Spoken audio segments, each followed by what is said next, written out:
विचार से कोई ऐसा साथी नहीं है जो उनके बारे में ना जानता हो, परिचित ना हो, क्योंकि दिल्ली में जब से वो आए किसी न किसी फील्ड में, किसी न किसी क्षेत्र में हमेशा जुड़े रहे। लेकिन उनकी जो शुरुआत हुई वो डेसू में उसकी एंट्री आने के बाद में दिल्ली में इन्होंने यहाँ पे अपना नौकरी के साथ साथ सामाजिक जीवन भी आगे बढ़ाने का प्रयास किया। जो इसके आयोजक साथी हैं, मैं उनका धन्यवाद करना चाहूँगा कि एक छोटे समय में उनको ये लगा कि उनके साथ वो कंधे से कंधा मिलाकर काम करते रहे, उनका नेतृत्व करते रहे। उन्होंने एक छोटे समय में उनका ये सम्मान समारोह आयोजित किया है। मैं तहे दिल से उनका धन्यवाद करना चाहूँगा और उनको बधाई भी देना चाहूँगा। आज के इस आयोजन में दिल्ली में काम करने वाले, सामाजिक संगठनों में सभी काम करने वाले, all India federation of SC/ST employees organisation के chairman BS Bharti ji, income tax department से और इनकम टैक्स के ऑल इंडिया के जनरल सेक्रेटरी रहे बड़े भाई बड़गुजर जी, महेंद्र सिंह बड़गुजर जी, मारुति उद्योग से उसमें जनरल सेक्रेटरी रहे और फेडरेशन में भी हमारे साथी रहे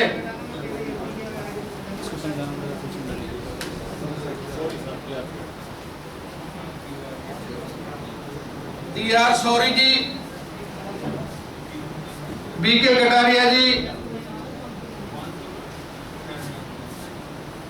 डेसू की यूनियन की एक बड़ी पहचान, उसके प्रधान रहे लंबे समय तक अनिल शर्मा जी, जो कि आज रिटायरीज की जो एसोसिएशन है उसके वो महामंत्री हैं। बड़े भाई अकबर खालिद जी, वो भी एक डेसू की एक जानी पहचानी शख्सियत है। वो भी यूनियन और एसोसिएशन में हमेशा अग्रणी नेतृत्व उनका रहा है और अभी वो एक फ्रीडम फाइटर के नाम से एक संस्था का भी अभी नेतृत्व वो कर रहे हैं जो दिल्ली की 5 कंपनियों में है। मजदूर संघ के प्रधान किशन यादव जी और तमाम और जो साथी संगठनों में जो जिस विधानसभा में उन्होंने कई बार MLA और काउंसलर के लिए एफर्ट्स किया, वहां से भी कुछ इनके चहेते साथी जो आए हुए हैं और DC कपिल जी के परिवार से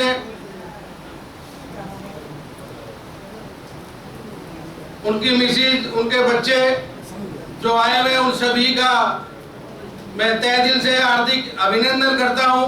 अगर एक छोटे से समय में, क्योंकि खुशी को तो हम कितना ही बढ़ा सकते हैं और कितना ही घटा सकते हैं, ये भी बड़ा खुशी का अवसर है। अब उनको 60 साल पूरे हुए, उनका बर्थडे भी अभी है और सुपर एनिवर्सरी का टाइम भी है इनका 60 साल में यही था। इसलिए जो भी समय चुना उस समय के लिए एक बार मैं सभी को कहूंगा एक बार ताली बजा करके, क्योंकि मुझे अभी थोड़ा सा समय लग गया था। मैं अभी सेक्रेटरीट में एक मीटिंग थी और मीटिंग थोड़ा सा लेट से शुरू हुई। DC कपिल जी ने जब यहाँ पे ज्वाइन किया, एज ए इंस्पेक्टर ज्वाइन किया, SC/ST एसोसिएशन के भी जनरल सेक्रेटरी रहे, जनरल एसोसिएशन जूनियर इंजीनियर और असिस्टेंट इंजीनियर की रही, उसके भी वो जनरल सेक्रेटरी लंबे टाइम तक रहे।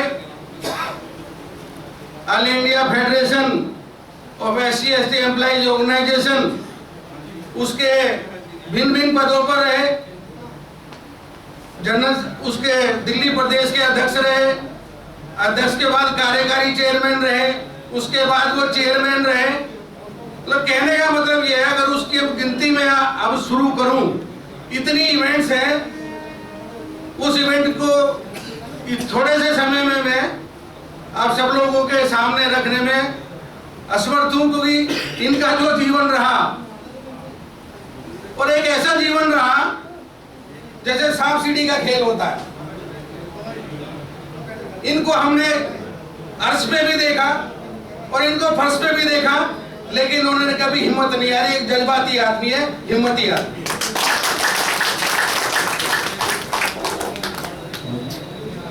नकारात्मकता जो होती है वो इनके उसमें नहीं है, छोटी सी उसमें भी ये पॉजिटिविटी ढूंढने का प्रयास करते हैं और उसमें आगे बढ़ जाते हैं। आप लोगों का ज्यादा समय नहीं लूंगा, 2-3 चीजों में मैं संक्षेप में मैं बताना चाहूंगा। जब यहाँ पर डेसू में भर्ती हुए, भर्ती होने के बाद में आदमी की शुरुआत समाज से, जहां से पैदा होता है वहीं से शुरू होती है। इन्होंने SC/ST एसोसिएशन को जीवंत किया, जो थोड़ा सा स्थिर पड़ी हुई थी, उसको एक्टिवेट किया। उसके साथ एक्टिवेट करने के बाद इन्होंने जो जनरल एसोसिएशन इंजीनियर्स की थी, उसके ये जनरल सेक्रेटरी रहे, और उस समय के दौरान 2-3 उपलब्धियां ऐसी रही जिनकी वजह से आज भी इनको दिल्ली के लोग ही याद नहीं करते हैं, डेसू के लोग ही याद नहीं करते हैं, पूरे देश के जितने भी स्टेट इलेक्ट्रिसिटी बोर्ड हैं वो याद करते हैं। इसलिए करते हैं, आपका जैसे कन्वेंस अलाउंस है वो हमेशा पैसों में बढ़ता था, उसको पेट्रोल लिंक कराने का काम DC कपिल जी ने किया। टेलीफोन की जो सुविधा होती थी वो क्लास 1 अधिकारी को मिला करती थी, असिस्टेंट इंजीनियर एंड अबोव मिला करती थी। उस सुविधा को भी इन्होंने जूनियर इंजीनियर तक एक्सटेंड कराया, और जूनियर इंजीनियर को भी टेलीफोन की सुविधा देशों में ही नहीं पूरे देश के सुपरवाइजर जूनियर इंजीनियर्स को भी मिलने लगी। आज जितने भी कार्यरत इंजीनियर हैं वो आज जो चीफ इंजीनियर बने हैं, उन सभी का रास्ता DTSA एसोसिएशन से ही होकर के निकला है। वो किसी न किसी तरीके से जूनियर इंजीनियर एसोसिएशन में से ही निकल करके वो चीफ इंजीनियर बने हैं। उस समय पे बड़ी दूरदर्शिता के साथ एक ऐसा निर्णय कराया गया जिसको टाइम स्केल हम कहते हैं, उसमें एक अमल्गमेशन कराया। एक पोस्ट को 20 में मर्ज करवाने से ये हुआ कि जूनियर इंजीनियर को भी सुपरिटेंडेंट इंजीनियर का स्केल मिलने लगा, और आज भी सभी को मिल रहा है। ये 3-4 चीजें ऐसी बड़ी उपलब्धियां इनकी रही हैं। फेडरेशन में, ऑल इंडिया फेडरेशन में जब ये दिल्ली प्रदेश के अध्यक्ष थे, मुझे याद आता है शायद 98 की बात है, 98 में पहली बार एक ऐसा रिकॉर्ड दिल्ली पुलिस के इतिहास में दर्ज हुआ। ITO का चौक, दिल्ली पुलिस में कुछ वैकेंसियां निकली थी। उस वैकेंसियों में SC/ST का प्रतिनिधित्व नहीं दिया गया था। उस चीज को लेकर के एक आंदोलन किया गया, और ITO चौक का जो रिकॉर्ड बना 2.5 घंटे का जाम का रिकॉर्ड, वो DC कपिल जी ने यहाँ पर उस समय फेडरेशन के करीब 20-21 लोगों को, साथियों को केस रजिस्टर हुआ। अब देखो आंदोलनों में तो ये चीज होती है, प्रसाद तो बढ़ता नहीं है। कुछ लोगों के केस खत्म हुए, काफी लंबे समय तक ये चीजें चली।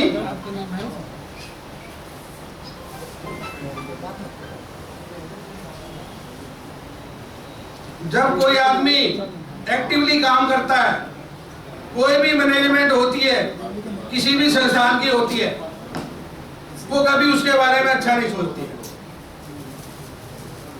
उस समय जब दिल्ली विद्युत बोर्ड का अनबंडलिंग हुई, 5 कंपनियों में विभक्त हुआ, और उन कंपनियों के माध्यम से रिलायंस कंपनी के उसमें हिस्से में जो जिस तरह का डिवीजन हुआ और जो सबसे पहले शिकार हुए उसमें डीसी कपिल जी सबसे पहले थे। वो बुरा वक्त भी देखा, मतलब जो इतिहास बनाया जब कंपनियों ने यहाँ पे टेक ओवर किया तो इस तरह का आया, पहले अर्श पे थे और कंपनियों ने फर्श पे कर दिया, उसके बाद नहीं बैठे, उसके बाद फिर शुरुआत हुई। तो इनका सांप सीढ़ी का खेल और मैं और हम का भी चोली दामन का साथ रहा। इन्होंने कभी कभी हमको छोड़ा, मैं को पकड़ा, जहां मैं को पकड़ा वहां इनको पकड़ लिया। लाइफ में जो रहा वो ये बड़ा उतार चढ़ाव। अंत में आउटसोर्स में भर्तियां, कंपनी आने के बाद में सरकारी रिक्रूटमेंट बंद हो गया, आउटसोर्स में लड़कों की भर्ती होने लगी। आज जिन लड़कों ने यहां पर जो ये इस कार्यक्रम का जो आयोजन किया है, इन्होंने इनके साथ जाति हो रही है इस चीज को पकड़ करके उनका प्रतिनिधित्व करने का निर्णय लिया। हालांकि अब उसमें ये था कि आप अपनी शांति से नौकरी करो, इन चीजों को छोड़ो, कोई बात नहीं, लेकिन पता नहीं क्योंकि नेतृत्व का जो कीड़ा होता है वो आसानी से किसी का बैठता नहीं है।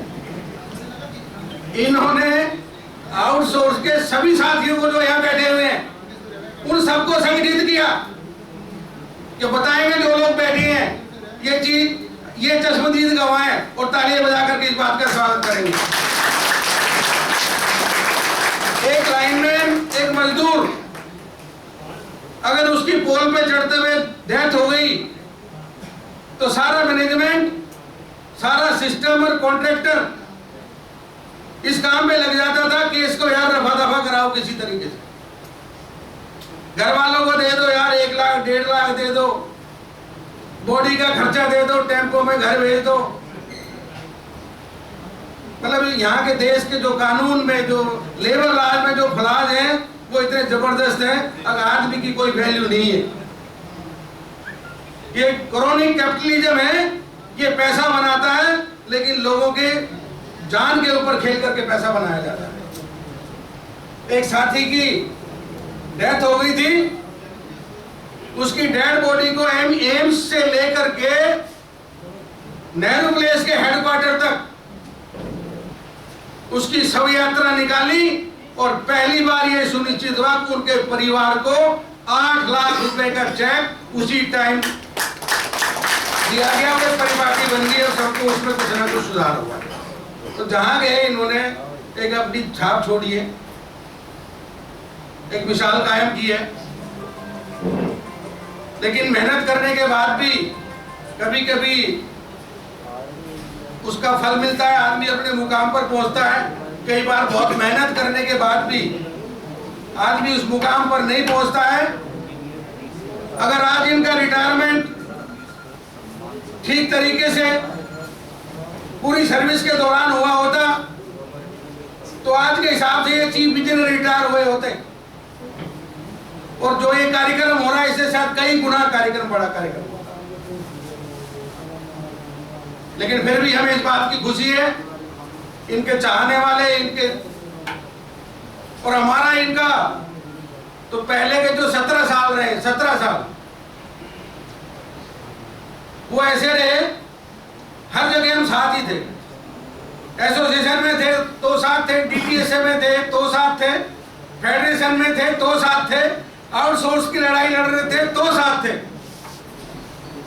और देवली के लोग कुछ साथी बैठे होंगे, जब इलेक्शन लड़ रहे थे तो तब भी साथ थे, इनका रिजल्ट तब भी नहीं समझ।